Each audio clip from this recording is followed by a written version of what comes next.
আছে একটা জিনিস নেই যে এতটা পাতলা হয়ে যাবে দিয়ে পরে দেখছি পরে এখন আপাতত আর কি করব চম্পা পছন্দ করে দেবে কি করবো আমার যাও বাড়িতে নেই ওই কারণে ওকে নিয়ে আসলাম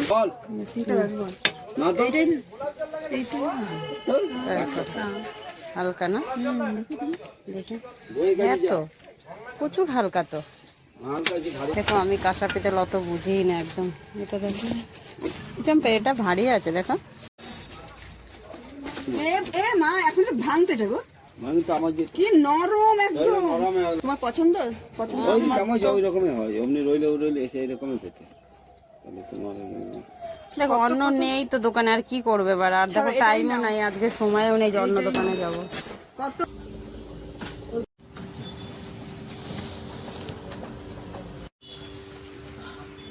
মোটা বলে মোটা করে দেব ঠিক আছে এখন এবার টাইম নেই তো মানে দেখি তো বড় ননদ কি বলে ওকে তো আগে দেখ কিছু না দেখো এটা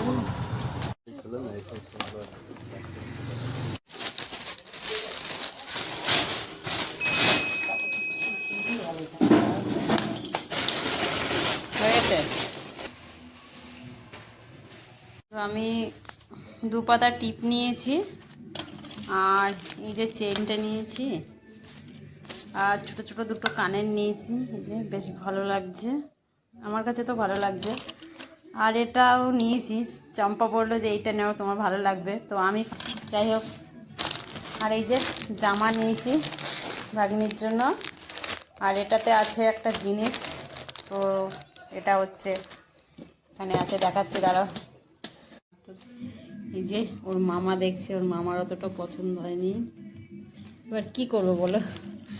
আমিও বুঝতে পারিনি যে এতটা পাতলা হয়ে যাবে দিয়ে পরে দেখছি পরে এখন আপাতত আর কি করব